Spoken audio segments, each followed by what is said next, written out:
So this video is based on globalization, which is a very popular topic in a range of different units and different exam boards.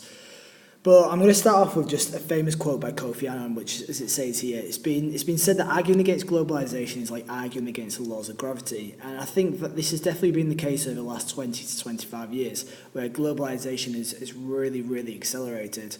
I think it's only until maybe the last couple of years and recently where we've started to see actually countries and I suppose political parties actually trying to fight globalization and trying to, I suppose, bring in maybe right-wing views and trying to kind of prevent globalization from continuing. Now, I'm not going to go into that in this video, but what I am going to look at is maybe the previous 20 to 25 years and look at what exactly globalization is and what have the driving forces been, and analyse the benefits and the drawbacks of globalization, especially looking at different types of countries. So, for example, the more economically developed countries or the lesser economically developed countries. So, the definition, this is a definition, I think I wrote it from Tutor to You, and it says globalization is a process in which national economies have become increasingly integrated and interdependent. Now, how I see globalization is it's making the world smaller. It's making it much more possible to communicate and to trade with countries all over the world. If we just think about, for example, friends and family and where they're living in today, I mean, I've got friends from all over the world, living in Australia, living in different European countries such as Sweden. What you find is people are travelling, and it's much easier to travel, or it has been. And because of technology as well, it's much easier to communicate. And I suppose with communication, with travel, therefore, and the technology, it's making trades easier as well. So more countries are starting to trade with one another. So in terms of the driving forces, I've already mentioned technology, but technological change has been a massive step. If you think about the acceleration of e-commerce and how that's helped with exporting, if we think about the different technology in terms of distribution, for example, containerization was the first step. These massive cargo ships with huge containers allowing for easier distribution. But if you think about today with drones, what's drones going to mean for global trade? That'll probably also make distribution easier as well.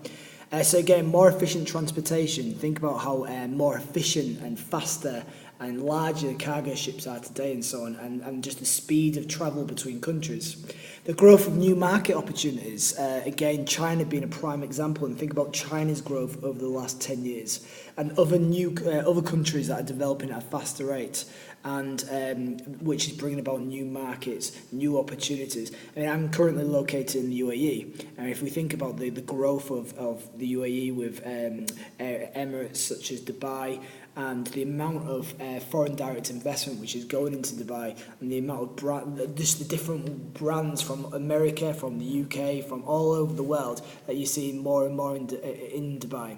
So other driving forces, again, I've already mentioned brands, but transnational corporations and multinational corporations have really helped to accelerate globalization, especially because they see a reason to do it. They see the benefits of economies of scale. So again, if you look at videos such as my battle in Goshal, that'll go into it a little bit more, but we can see that multinational corporations know that if they just stick to their domestic market, then their customer base is going to be limited. So they have to broaden their customer base, and they have to look at different countries. The opening of trade. So, for example, I mean, we're starting to see a 360 here. We're starting to see this has been changed, but we used to live, it was quite a liberal world in terms of trade. We were trying to encourage trade. We were trying to remove trade barriers. We were trying to get to maybe reduce the amount of tariffs and quotas that are being used. But today, maybe that's not happening anymore. If you think about the UK leaving the European Union and what that means for trade deals, that's going to have an impact. If you think about Donald Trump's policies as well in terms of trade restrictions and trying to encourage more domestic supply, that's also had an impact. So it'll be interesting to see what happens with globalisation over the next couple of years. Another one which is maybe, I suppose, I would argue it to be an unethical driver of globalisation, and that's tax systems. They are trying to work on that, and especially developed countries like the UK and again America. They're trying to find ways of preventing this. But thinking about companies that are trying to exploit maybe more lenient tax laws, or trying to find ways of maybe reducing the amount of tax they have to pay because they are multinational. So, for example, if some companies are able to maybe locate their headquarters in a certain country and try to, I suppose, maybe in some countries where corporation tax is quite high, try and find a way to try and, I suppose, reduce profit levels in those countries, that could be done by the manipulation of their costs, and try to make it so their profit levels are higher in countries where maybe corporation tax is lower, then companies have been able to profit from that. But again, companies like Starbucks, companies like Google and so on have been accused of this, and it is deemed to be unethical. So as mentioned before, multinational corporations have had a massive impact on globalization, and one of the most famous companies for this is McDonald's. So McDonald's have been a prime example of being able to tap into the local need in a global manner. So they've really carried out such activities as globalization, where they've thought about the local responsiveness of these foreign markets and tried to adapt their menus to kind of fit them. So if you think about the likes of like I suppose Japan, they've included more fish products on their menus. If you think about in India, they've actually opened up vegetarian restaurants. So I mean, as it says here, they've got more than 36,000 restaurants worldwide, and they've got they operate in more than 100 countries, and they have 1.9 million people working for McDonald's and its franchises, and that's probably outdated. So it's probably even more than that now. So what we need to do is we need to consider what impact is that going to have. And again, depending on the spec, if you're looking at A-level, you can look at different theories. So, for example, Hofstede with its cultural dimensions you could go into. You could look at Goschel and Bartlett, and there's going to be videos based on them anyway. But just have a think about how it's going to impact having workers from all over the world and trying to make sure that they can adapt and cater for their local needs. Again, customers thinking about how they can adapt the menu and just the whole culture of that country. Now, there's definitely problems with this approach, though, with McDonald's and their global presence, and I suppose I've just highlighted a couple of problems below. So, number one, McDonald's is seen as the American experience. So, even though they edit and they alter the menu, it's still many, for example, developing countries want to buy into the American experience. They aspire almost sometimes to be American. So that's caused maybe rapid increase of obesity and associated health problems globally, especially with countries that maybe they're not used to that type of diet, and they're having greater access to McDonald's now, and it is completely different to what they've eaten before. Also, in terms of the growth of McDonald's has led to the death of forests to make way for their cattle, and this has definitely been seen, for example, in the Amazon rainforest. Number three, small enterprises being forced to close down because they cannot compete with the sheer size of McDonald's, especially since McDonald's definitely, you could argue, achieving economies of scale. How do they compete with the global recognition of McDonald's and I suppose the price that McDonald's offer their services for? The introduction, I've already said, of non-traditional foods into foreign cultures may have destroyed traditional values, and there's a little saying for that. It's called a global zombie. So what it means is that, and I read an article based on Vietnam, how Vietnam has massively developed over the last few years, last 20 years, sorry, and they have become so much more westernized. And there was an American journalist who had I suppose Vietnamese relatives and visited once every so often, and what the journalist said was, even though it's lovely to see that they're developing, their income is increasing, they were a little bit troubled by the idea of seeing teenagers with smartphones on skateboards listening to very Americanized music, and they felt that a lot of the culture, the local culture, was maybe deteriorating because of this aspiration for an American way of life. Now, I mentioned the factor of tax as well, so I've just brought in Starbucks, too little, too latte, in terms of tax avoidance. And again, if you look at this in terms of Starbucks, Amazon, Apple, Facebook, again, it's slightly outdated, but it shows that all of these are multinational corporations, and all of these have been able to find loopholes because of their global strategy in order to avoid taxes, as I mentioned before.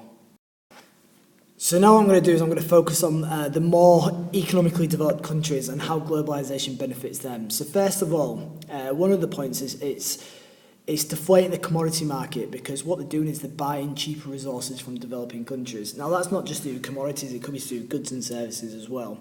But because the world is so much easier to trade with now, and we've got greater access to commodities from all over the world, we're able to get them maybe at a lower price.